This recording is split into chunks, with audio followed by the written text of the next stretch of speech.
Atomi ome makpa ikiani bon iyawe ose wa ata inyoduku ome makpa Eminem mano emi no ma obi anagwa onagwa gwimegun an onagwa tawe yin wa gba kan yo we wa ewe niguwa ome makpa osie brosi meno ome makpa osie brosi meno e France ogaje e mani ogwa la lohe agwa pe eji France oye dono iye wa tie wa tie ohun ya pay yin 200 euro yin wa charge 200 euro 300 euro yin do la le no kohe yin wa la lohe iku ga la lohe na ano bia na wa mo ko ma me Nigeria ibe ya wan o na o bia ni na ogwo we na be okay France la ediane ogwo we bege so any iye mo yen le eni ya make you no iye wa la lohe anybody no gwa lo opia no la liyan na ti yin wa charge we obere so egbo pia ni na e kuguga o la lohe kene kisage ke ya fe eti amu ene abi ami ko ni amaka ma wi yin re period no wa rote Thomas go for bit ya magame neno kwa ko dokpa yo we ata worry tito wa okbiaro ne o mana kala lo we kia pagbe many people ro that is truth Lovet iwa mo so pa veri oni o bia wa tie o we la o we na she vakara o we yin wa like kiyen keto yin wa ya la lo he o we na gbeto mi na sunu be Nigeria no wa sunu be we wa ye be ijo Nigeria na pose ijo Nigeria me na ka experience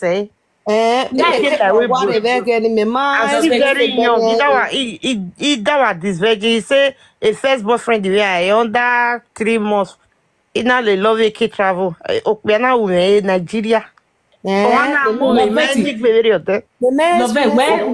gbugbo e vozi ene ikpe na ito gbera 70 years owie chiefi princess owie chief when gbugbo e vozi ene ikpe na ito 60 70 every miamioni Egenede, ane dioma, edete tinya wato, 120 years, 130 years. Iya wato, wase ni anato, iya diyo bogberari ne, emi ya ewe agwa na hi, emi da na hi. Ime nwade evi rogwa, iko ba neri me ya hwe, eji meri bokan. Emi me o danger se na monogini no danger so okwa mo bome ulobi ke. Nini me fi go take us no munu yo ebe true na ri me na ko eji me live na ma weto onye pa wa mi ebe true ve webo unu ko ikwo ni bugwaro ebe true ve webo ikwo ni bugwaro ya wa he kan ti yan tan yu webe true ito ge a da fun asun gbera ile ba ni ito ge a sunu Nigeria radio maita we yan mo bo me okpisagi toilet okwe na oda fun ewe do kwe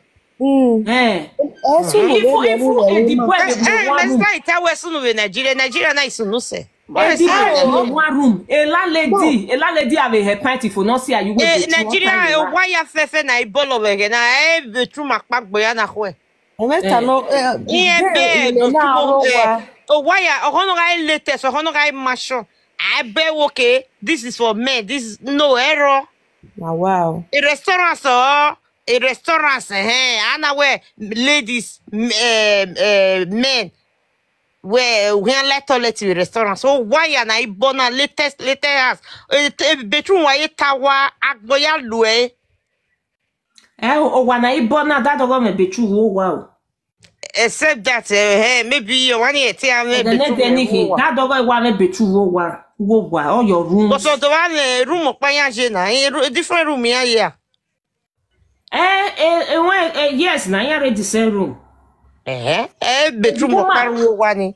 We ikpiana imiena ya my believe in tradition. Irokpa ma believe in the matana. Yes, yeah, my believe. That's just the thing. A party no that owo kan ya mi mo bo me ya gbo eho e. Kakabo. Ya gbo eho yan time. Yes now. Irokpa ya my believe in tradition. Because if no wetana we teme ni bia why we gume mo ya ma we ti be there. Ikpiana imiena nyonyo boys na me ya ma believe ni. They don't believe all those rubbish. Yeah, my Let me have content near creative Facebook or where at the period over. Come on, that thing. When me ya use working ya web na ni working ya o makara o mu o do makara nya e face of that phone wa to ta nya if you know what forget very ma iko banana iko banya ma anymore we no ti me no pe do ye na do ta ma we iko boko aya what we who should be iko boko for inside ya o kan mi pa ya le to wo pa ya lo sef. So here my belief. Ima wa gbagba mo kwa keka. O ma keke anami ko ni wa like me. Mo be brother no re ba we mai ga wa no. Na we dey brother Henry. O ma obi yes na. O ma woni bi we man no mai no we. Umye program ni matana topic na mamure na iko ni buni we ya wa mo. Yeah, you do for. Yeah, me why me platform. Me wo se no ta me we okpia na we iye ti dete. Ijo we are la platform so ikwikwo wa fun wa. Iye lele me wa mo se we okpia na we okpia na gba kan ya piko ora cheze e ko mo. Iwe mi as a platform so igbaro toto iga down. Man ya can no we are toasting on that thing don't dey exist for long time. Yeah, we bonus. They don't know we bonus one. Igugwe wa mi yan ata platform so pe anela luwe wi yan yawo. We bonus one. Ya wa me ya iya click a profile in again wa we won. Bi ave Nigeria we na yan guwe gwan se for tamari yan gba kan yo wo. Hey, bege no sunu. We what about we get ma we ya lalo ma we no see ai. Forget. Imagine. We bokpa no. We bokpa. Which is very bad. They nearly like you bani. Ase. Ikbeso mana kala le wa ni gbin epegbe. Oh, good. Ela fi change na. Mana de iya we di magwana na iya ti my old school. Ase. Iya ti my. Ase. What this one na old school. They don't know wetin they play. Ase na below you, which is very bad. How do you do here? The topic have changed. Which is very bad. Yeah. Emma, Oma keke no bia la luwe. Me advice ok bia no la luwe. Emma, me ade advice ye. At all. Any like it. They near like it. They not money. Huh? Ewa ye ne ikbia ni wa like iho ni ro wodo. Wa be ekun kun princess with me ya live life me atana o. No la lo we start with topic ki ave change. Wọ́n pa no la lo good luck. Normal la lo good luck. Mama Prince says. Wọ́n pa no ri no la lo. Koje o dobevo. Ko mama. Abodi. We topic ave change. No ri kan ma feti yen. Imuna no wina ewi ya ye mane we no la lo o maka me e mo ta mo ya wa sin ai wa gin ala lo na no ta mo ma we no ya no we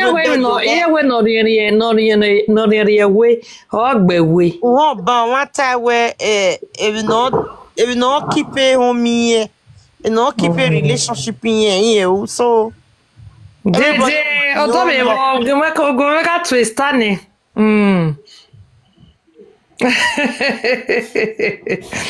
Star, me ka to wene na. Mama, ma to gbene. Koje. Oh, mama. Oh, yeah. Oh. Amana. Ko to me wo yama. Ma wa be de okay. Okay na. Oh. Wa be go. O to me ma, dia wa be obezeje. Yeah, ko mama. Ma be manager here we dia kere. Ere wa no. Cool. good luck to everyone. Ere wa be je, ami pia, wa na bege we, osuwa, e fo no go kun wa kun. Un da ipia na iwa mi na. Obo kere ye iwa go kun hian. Ijo. Obo kere, wa hian, o wa ga kun. Oh, okay. Ya hian, be no wa ya ton ye be ya. Because ipia na iwa mi na, ipe so, iye ri a ojo bo kere egbere. Princess, emi ya no do asunu be. When name ni ya una odo affect ya na. Ani agwa kan sinye. Asi ni na re ya una odo affect ya na. Wa imagine obo kere we Emi ya no sunu na princess ni mana bege be social media odo ye new thing no. Wa be mi o pe pa be taba we single mother odo ye new thing. Ya ka exist for long time. Omamege no ya season, omamege no ma ya exist. A social media na do abege be na wo pe ani na wari camera call. You won't go fuck another man wife. No pe ani ya do ni ke ade pe ya ye we. Oge no ma ila dian we no awon ge. Awon no awon o we kia. So why yes pe no ke exist. Ogo yan ni le kokwo won. Inheritance no. Uba eriye ka bi adu no sense. Na obi o pe ani nuwege ni omo ni e bi e o be we o be wane. O be we he o sa lo boa.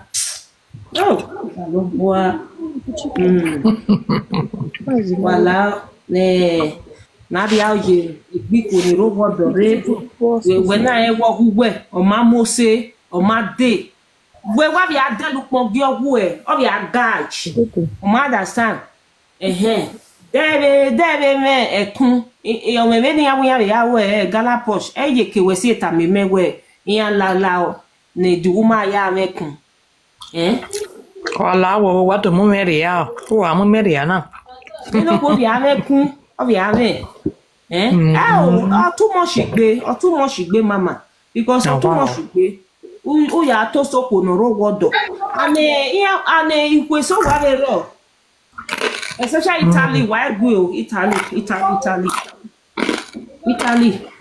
you know that ogugwa wa gwale wa ro wodo wa ya gwale fine boy here no ga gwogwa a fresh blood no go eso ya wa mu ebo wa mu adi ogwa oda fun wa to ta yi palo ebodo agwogwa ewo ogwa egbe mi na ni ma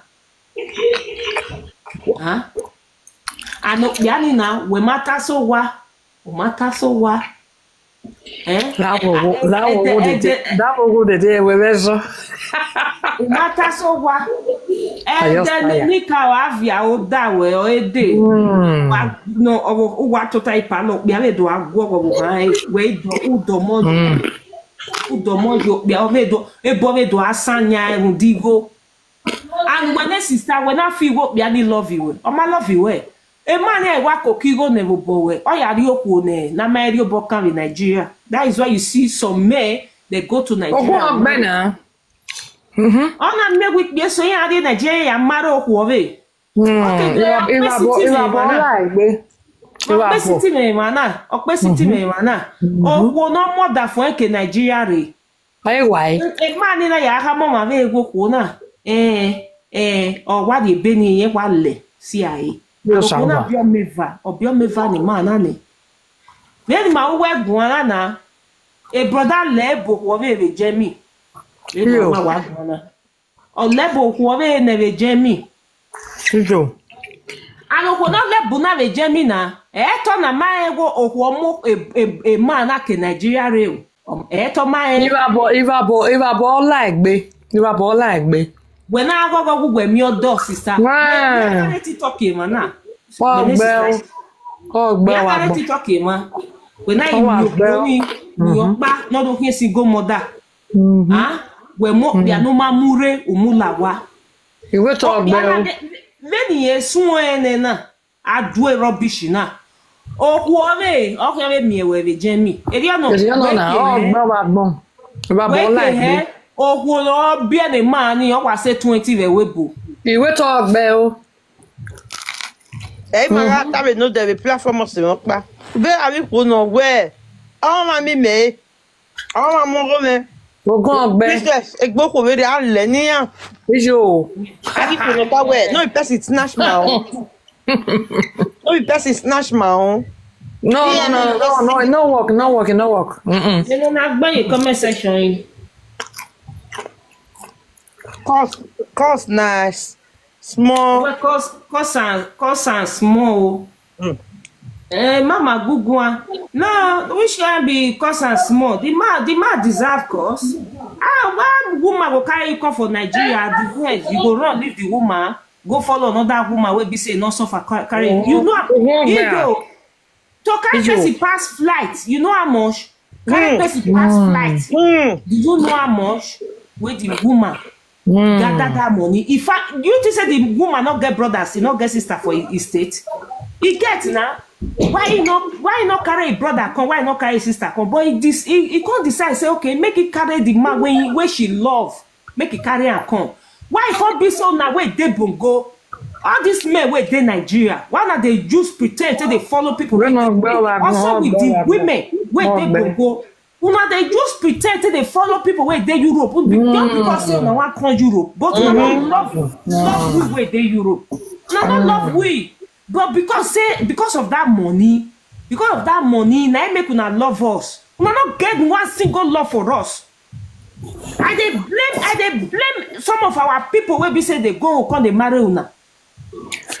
You go there Europe, you go they find man or you go they find woman for Nigeria. Women not there Europe. Men not there. Nante.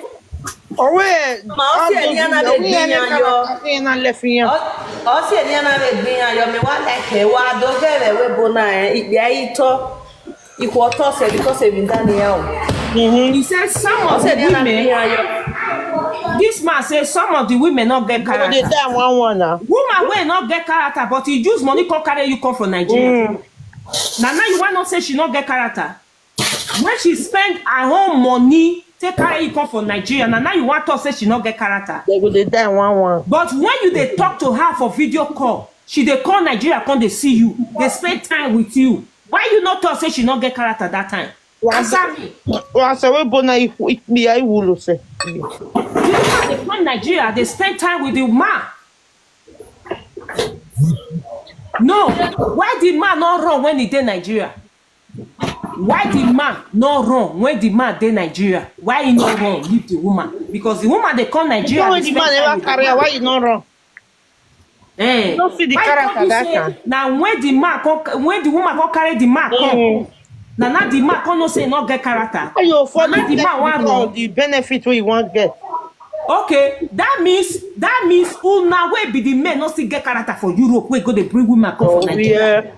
Una not get character too. Because the women when they carry come from Nigeria, say they run leave una. Wetin you dey baffle me for this? Wetin dey baffle me for this Europe wey dey single man, single father. He go dey mock single mother. Ghana Posh. This you see the comment where this bros comment. That's to tell you say as they go Nigeria go they bring woman where the woman they run leave them. This may not get character. I like those women where they run leave them. They not get character. Una not get character. They call they cry. Una not get character. Now fault way make that woman they run leave una. That's so it be. Now me can what that do now they quarrel for guests where they run leave they men. They say if they go Nigeria go carry come they'll feel use her. They don't know say they that they say It's good as those women, they don't leave them. Una not believe me. They don't get character. Una not get character. You don't show. So na 50-50. Yeah, I get one experience for here. The man carry his wife come. You know, reach 1 year after they born one baby. The woman run. The woman, not be woman girl. The woman pack around 2 o'clock in the midnight. He use cellophane beam back. They pack all the load, put for outside. Call police. Okay now. Now I carry the woman come for Nigeria. He say, why are you not crying? Come, now God they punish you. You know the platform where you come. Emmanuel. Bro, use your 2 hands delay this comment. Now, if not, Emmanuel, you can't go. They follow me. Just block yourself. use block your 2 hands to hold this Emmanuel. comment now. I want disgrace you now. I want disgrace Emmanuel, you block now. yourself. Block yourself, Emmanuel. Quick. I want disgrace you now. Suya for na this hina, social suya no media. wagba kan yo na hina, suya no. I want disgrace you now. Suya no. Aweni yare lalue, yan vie ina. I want disgrace you now. See the idiot. Make una see this idiot. Make una see this idiot. Make una see this idiot where they say in mama they cry. Make una see this idiot. This all lalue. You see this idiot where they lick toto. This man they lick toto. Now the toto where they lick, now they disturb the life. See him mouth. Dead man like Make una see him mouth. Oh yeah, don't know. Oh, pasa with it. Very useless man. Make una see this idiot, this old man, this idiot man where be say he dey do boy follow his wife. We don't live to tire for Europe. You know they share. You know they share. You old fool. Your mates in the Europe. You wait be say your boss has fool for so shit. Your wife tell me say your boss has so shit. Now fool am. Your wife say you know they bath. Your wife say your nyash they smell. He say your nyash they smell. Your boss has done dirty. Make una see the man. When your wife say you know they bath. See ya. They say this man he have pit they smell get body odor. Make una see the man we get body odor. Na so body odor na they smell follow this man. They say If man know this man when they run leave am o. Na body odor. Mama, mona live and beg. Mona no dey curse person like that again. La ho. Then my customer very only where they comment okay. you drop you. Yeah, Where they comment okay. Now go mama mute side the way. Oh ma. Emmanuel we gbe o wa gbon a. O we gbe o a. Abi tell me every logo. Moderatory.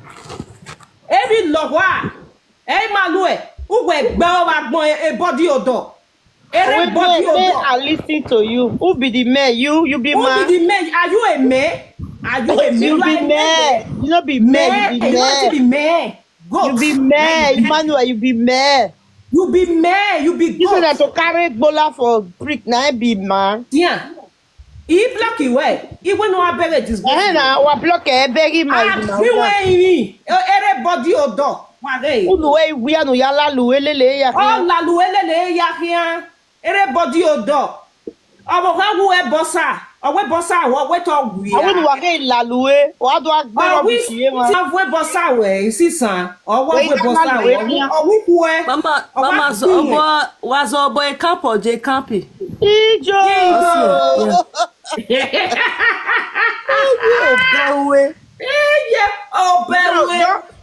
I'll block you now, Emmanuel, with your ugly face. Oh, my block, no, better disgrace. No, it don't follow me. No block her for here. It go they follow me. I will block her for my side. This man at Papa Centro, where they leak it to say, Mama, they cry. Everywhere. See, Mona, see, mo. You not see his mouth. Old say, man why like Mama this. they cry now? Mona see his mouth. Old man like this, he get body odor. He nyash, they smell, follow everywhere. Wow, bell. Who get committed rubbish in here, man? When platform where you come? Who was wa bitu gogwa? I invite where I did, man. He's where to be where he were any not a man, but you were my mion. As the yo, Get no je, ala loué, unu no ya la loué, Oda wa kunu Hey, gota. unu ni wa go. How you rather catchy for here? We not talk to Wa you. wia. We know the saga for here. You can write rubbish. Imalue ni ge do yereba. Gay, a picture I a blocked picture you. we. Gay, ya mo ye Why you TikTok. man? Oh, you know. Your picture, I go do am for TikTok, eh? I go design Sorry, am. when you reach Design am. when you reach platform, you not talk anyhow. I go Mama design wala am. o waja boy I go o ma design am. e pa gwan lo go e mo nyi me Obiene, wala boy o wa when I go start play music ile la battery a play music ile we. Ejo, you Western you wala wa. Obiene e start play music ile la battery a ya play music ile le we. E body odo o, e Mr. Man e body odo. Always see as he fine. Eh o ya. For your mind. Okay. For your mind. You fine. Breathing one way not good. Come out. Ovi ohahere why you marry in Nigeria? Ovi ohahere. Okay, you got the girl will soon run leave you. Mama la was o bona tenare na nedo ni area ni ya wo yin egbene ni Wa gele kuku o, wa gele kuku. Wa ge. Okay, Emmanuel, that woman go run leave you. Yeah. And Emmanuel, now my one of my cousin, I they push your wife for Niger. You don't know. Wa go ma no buye muse. Ge, wa go ma no buye muse. Ele kuku. You are a tolo. You lost living no year. e camp your J wala o Ukpona yerenia. Ukpona yeren. Me lost living not there.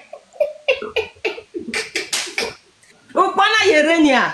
Wa gbe o. Obo kan ivie enu e. Gbe o ba gbon. Wa gwogoa. What they want to comment rubbish.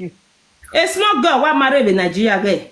Wa ya Emmanuel, don't try to bring the girl. Come, if you bring girl, come. eni awe ye imu ko de we buya de na chire ya mare When the man tell me Nigeria ban also no more na. If you just talk anyhow, we'll put the girl picture. May they go help you push her. May they zazara away for you. E the girl that be bieni yen. Other Yeah, bieni. where do one your money self? Other bieni ge. Small girl. Why are you in Now Nigeria? your neighbor, now give your give her belly. And omona me de ke man na. Omona me de ko kaka. Don't do DNA test, though. Omona me de ko kaka. What they want to comment Obie san no. Obie san di man. Nye. Don't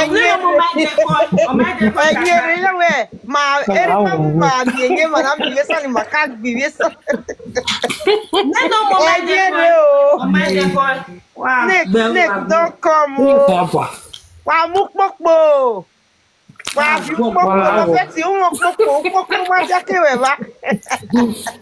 You tell them not get that, no give my àwọn laluwe kí á wala wa mú pokore o ẹnyẹrẹ pokore mo kere ni ka fi an fo ne I said the get loveti wa bun a gbele Ekiosa wanawe kiewia ekiosa wanijia unu e na ge no mortuary gi no ade ẹnyẹrẹ o mortuary gbele one wala Mundene ekiosa wanijia ekiosa maje etito ki osa pamela okay o pe lucky gbele na e se va gbona e tito ka o wala wo Mama,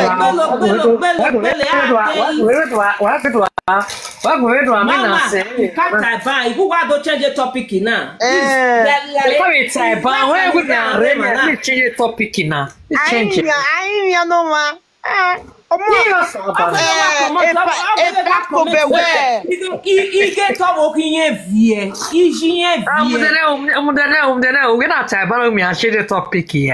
we nya teji na na wa te oni si oni se. When you just have to go come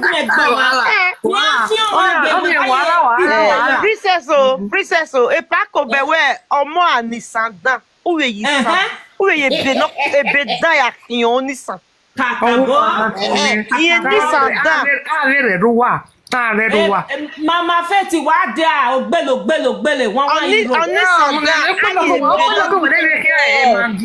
Olaluwe no.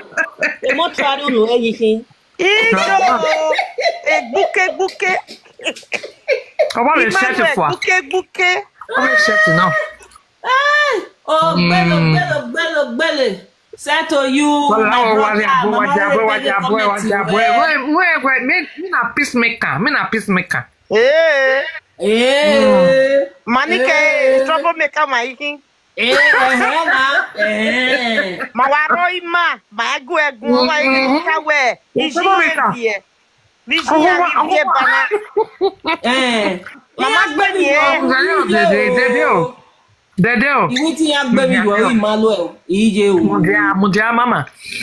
Me troublemaker. Mama o. Iye mama. Ima ki o me. Wona we ti my mama Ai mama. Egbe wa go me o. Egbe ma here ma din we a. Egbe wa go me o. Mo me din o pe eyan ge were. Egbe we ti my mama na. Me ma ge were. Mama. Baba. Okpoloko wana e roba ba geve e mi antiere. Ki oba. Agbado me na agbado. No man. O gba be ki oba le ki agbado ye wa ye mo gba be ba. Oh man. Okpoloko e ki Ki oba e na wa kin Me ki oba e ki agbado market. Ide wa ye mo gba. Ki oba. Ama mi ni me ma kin ogbele. Oka o gi emi ya. Ijo. Ikizo ko wa agbado market. Ijo. Oh ma fo. Because TikTok na mama wo ma understanding ya ma pe na we ma ma imagele gbanya. No see no so wa post a picture una music yoga o we ka. Aga to refer music ni gin. Wa le are topic una gwan we platform. Even no ta. So we are we yin agugun. So Emmanuel mi ko we bodin wa na wa me face e ya valon e ba. Yin ga ri Nigeria ya ri o kan kere. Alo yo kan yin ya ri na o se gbera bi je wo wa yin make choice. Because me tiene gie wo wa o ma bi malu e ya titi lo la de e family me wi ari o ti me ne kere ma kwe because one make bima. Understand? So a family ni na ari okwo ni no make be o te wi ani ale nye bodo. Ona ari o small girl ni na mo e ko. Ode ba ni o wa ye da me o. O ha ge mo kwo ni ade we bo. Wa jabo na. Oh, mo kwo ni la we bo. Mama we ada me o. Ah, calm down. Mo kwo ni la we bo yen virus ari ya yo. So, many months. Imaga tele okwopa princess yin okwo ga pa ne okwopa mu ke Nigeria re ga ni na paso kwo ni ai maga ta we mama ta go bokpa o mana ta go bona mana we ikwe so we ye yin akwo re kwo ni pasin ai we wa ga weri yo. We so vi me. We na iga we marriage a benefit we gwa loga isu wo bonu akpa. Eyin na gbon yo toto we region ari sojina. Ogwijin yeso. Okay. O se wana vi bon. Mama e a vasi marié ne. Okay, o se wana vi bon na. A ti bebe. Ogbe o ba gbon. Ọ̀sẹ̀, wọ́lá wòwò. Ọgbọ̀gbọ̀ àwògẹ́gẹ́ kọ́mẹ́tì. Ìyàbọ̀ tí máa nọ náà. Because we no je no pia. Ọ̀tún ẹ̀ náà ẹ̀ ọ̀tẹ̀ mẹ́ o. Ní náà wọ́n lè nàgà wọ́ sàánù.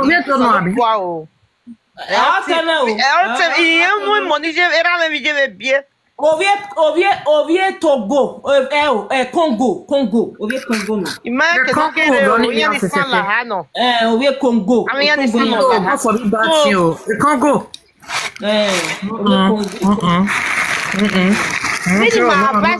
Ele mara versi pia, ele mara versi ko wema. O no jogo ya mo pia re, enu we do mie bene o do pa. O pia no jogo ya mo ko re, ko ni ga yu, o ga yin ya no do pa. O bona matai. Matai. E na wa do gbon yo we, le rijin ya ki sojina. Ia vani jo. Já me sei bem mal na. E eu do we me. Não. Have you born in? Because I went on the nagbe, I went on the you don't wear it. So you know Ricky Mama Benya no Bonya no we. Am I me? Ole irema. I get no ba.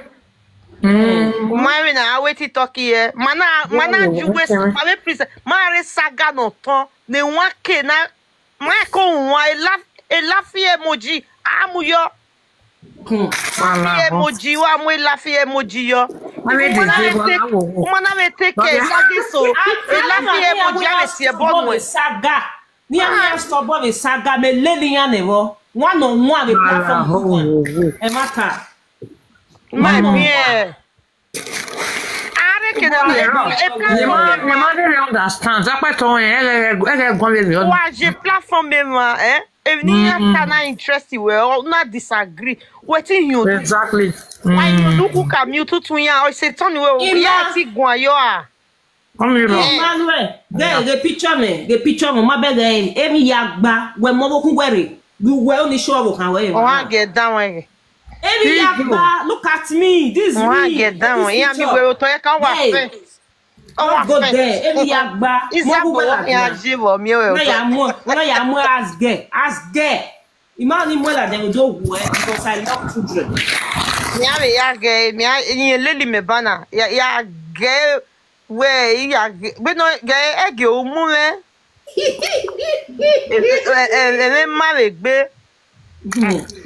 Iga do ta na. Do not feel worry. Ya continue dans la poche. Ya continue. Avec père ya mo ko be Nigeria. Why mo mi me? Why mo karata? Because a guy ni gbon your bag with money ko ma me karata si eni gbe na fi man. That's to tell you that ikpe ni ya mo ko re why me karata si eni gbe no na ne done in that way. Igiji I'm to use a carobati ni wa hewe gunya ena. E carobati. No na kino na, e no na kino. Ya do e kan. E me wata wo ikpia wi ihe wi ko me karata ikpia wi. E ati e wa ko go me skin disease ma ba ma han ko ngun ni. Be go ya do. Egbe wa wo. Ni mata e karata we. I love it. Black beauty, ebony black. I love it. Ghana Posh, ebony black. Me chocolate color. Very fine. Ebony black. So may I use a caro white? Mana to in mama. Oh. Piano we man like oku. Oku ni man love eh. Oh, dekun e Nigeria. Where the force no mu worry. Oi muere ne wa mi no gwalo no do si ma ni me dano amu e bogbo ma ni ogbe ele no ku ya wa re jemi o wa le fere no ku bere ma Jimmy your leji and no re jemi ni ovi we bege di boy no ya ogun ogbe na no wa ke wa mu moto wa pay yo. No ma pa na re Jimmy wo do ninu ogun agbe be na gbe ba ko gbe ya. Mama bonu ti na ya la ya comment rubbish ya ro vi ma ba. We small. O ve de gbe